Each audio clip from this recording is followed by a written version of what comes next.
H fans, people interwebs, it's me, Zovus1, coming at you for another Star Trek, the graphic novels collection. I had to read it then, I forgot what it was called.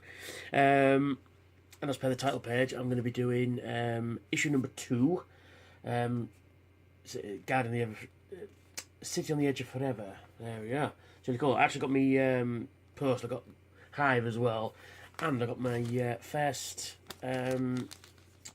subscription exclusive, but I'll get onto that in a minute. So, we're talking about this one. So it's Harlen Ellison, Sitting on the Edge of Forever, the original teleplay.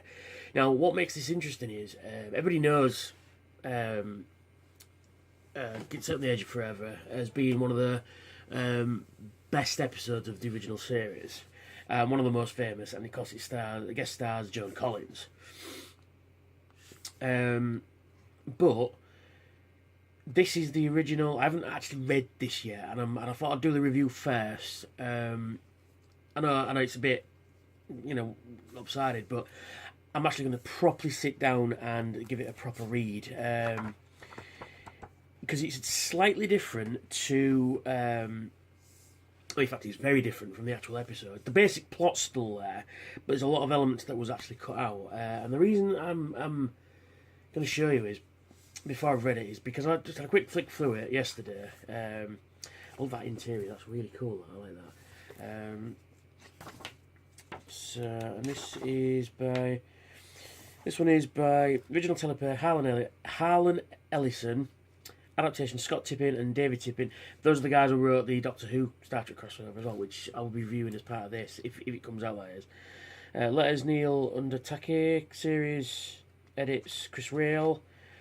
Original cover Paul Shipper. Original collection edits Justin Eisensinger, and I'm probably saying that wrong, and Alonzo Simon. Original collection design Claudia Chong, and then we've got Gold Key as well, Devil's Isle of Space, written by Dick Wood, artist Nivio Zakara, probably saying that wrong. Now, goes into the history of the original teleplay and the original episode, which is really cool. I've actually read this bit. This is really cool. This is what prompted me to do the review. An introduction by Harlen Ellison as well, which is basically I haven't read this bit yet, but basically telling you, how he got involved and all that sort of good stuff. And then we're into it, and then that's the original cover, and it's done to look like an old pop novel, which is really cool. Which is like a lot of the original Star Trek books were like that. They had a really sort of stylized cover, and then we're into the actual story, and this is really cool. This artwork is really cool. And in fact, I'll get a bit where it's highlighted. Yeah, there. That is really cool, particularly this sequence. That is fantastic. That sort of somebody in the throes of pain there. It's basically what they've done is they've taken sort of original,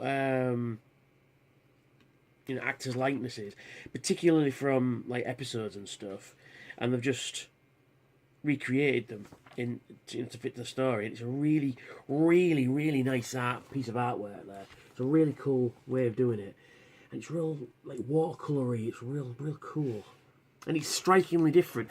Like I say, I'll just quickly show you this one. It's strikingly different to the art style of this one, which is more of your traditional. I'll show you a better page. Yeah, which is more of a traditional sort of comic book artwork, and this is more like each one's like a watercolor. It's such a striking difference. It's really nice, really cool. But more on Hive later, so I'll leave that there. But yeah, the fact that that is Leonard Nimoy's likeness right there. That is so cool, and it looks just like him. Yeah, there's a lot of different elements in this.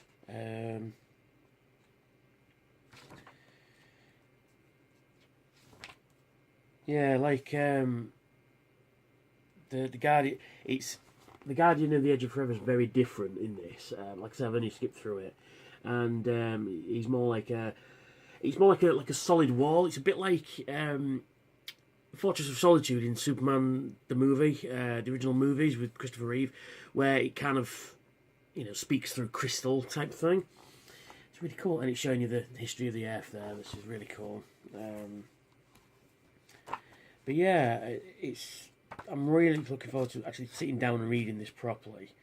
Yeah, there's a whole sequence in which there's the second issue there of the crew beaming back to the Enterprise, unfortunately, but it's not the Enterprise.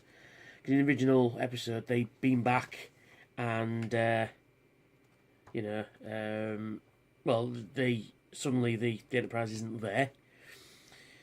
But I mean, a lot of it is how we see it. For example, the meeting of Edith Keeler there.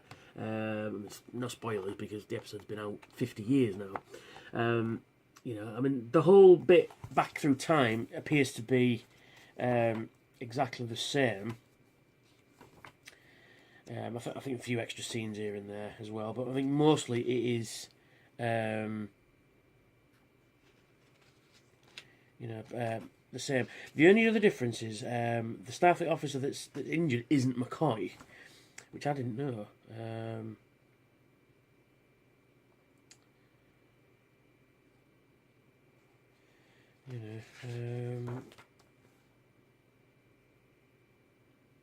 Yeah, there's a lot more scenes take place on Earth where he's talking to a homeless guy there, which is really sweet.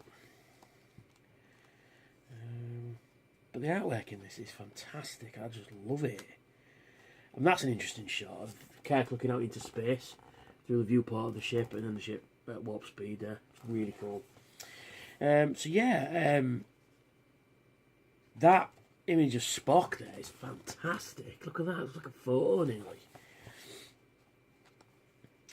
Then we get into a look at the page, a process look at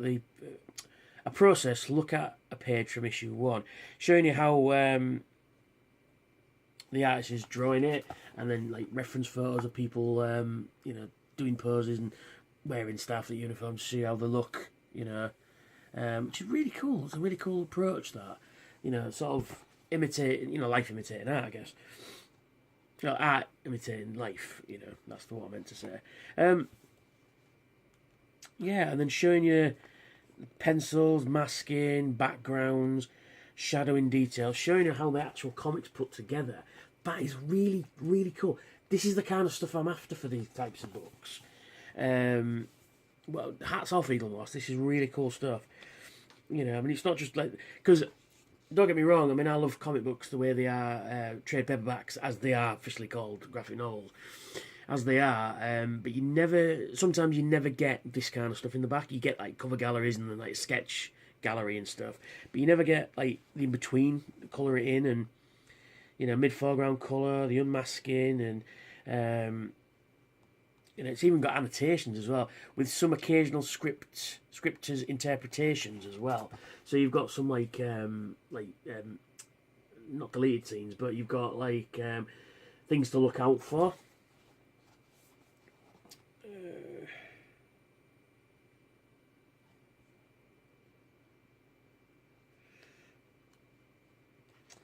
Yeah, there's loads of them on this,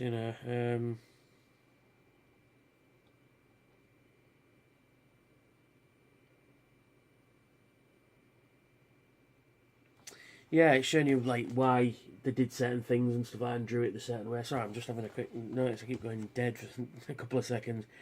But yeah, that's really cool. And then we've got issue 2 of the Gold Key stuff. The Devil's Isle of Space. It's just really cool. You can tell somebody's never actually watched Star Trek, because that is never a phaser. But these old comics are just great. They're so campy and ridiculous, and look at compared to the artwork there. It is very 60s, I must admit. A lot of the Marvel stuff back then is that kind of artwork. But yeah, really good, really, really good. next graphic volume is Hive. Yeah, look at the Enterprise blasting away there. You know, seeing fire from the nacelles. No. Yeah, so that's really cool. Really nice book. Like I said, I'm going to read this properly tonight. It is a very good book. I'm only on 3 of these things already, and I am really excited for the next issue. Which let's see in Hive there. I mean, it is a lot of the Spock Reflections. Okay, put that on there. So yeah, that's the City on the Edge of Forever, the original Teleplay version. It's gonna be good. So the incentive for this issue for this subscriber. So we got our first incentive, which comes in this little poly bag. I'll get it out of here for reviewing purposes. It's a lapel pin with the Starfleet Command Delta, looking more Kelvin universe than TOS. I'm a little dubious. The reason why I know is because the curvature of this it should be a little higher up. So that leads me to suggest that this is actually the Kelvin version. It's 2016 CBS Studios. Now, it's a lapel pin. I mean, the detail on that is pretty nice. I mean, it's quite thick. It's all metal, I think. Yeah, it's definitely metal because it's cold. It's fucking freezing in here. But I am a bit... Let's get close in a bit, see if you can see it there. Yeah, but it's a lapel pin. Right, I don't even know how lapel pins actually work. Right, I'm a bit... I don't know what the procedure is here. I'd much rather it be just a pin badge. If that was just a pin badge, brilliant, you know. But it's a lapel pin, and I don't understand. Is that going to come? Oh, I see. You put that wherever you want. Let's see.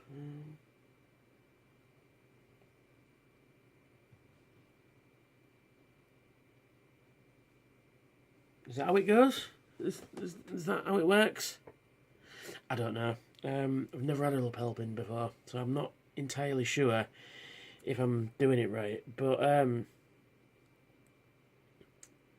get on there. Right. Yeah. So an odd choice, I must admit. I mean, like I said, the Delta symbol is pretty nice. I mean, I might try and get one of them pin badges for the back of it. I mean, it is. It is hollow, so you can see through it a little bit.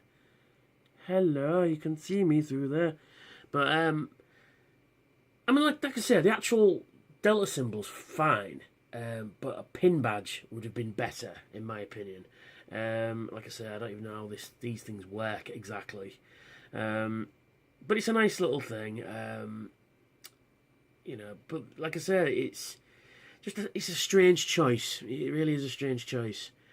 Like a lapel pin, lapel pin is a lapel pin, but if it's a pin badge, I would definitely, you know, wear it on me shirt, you know.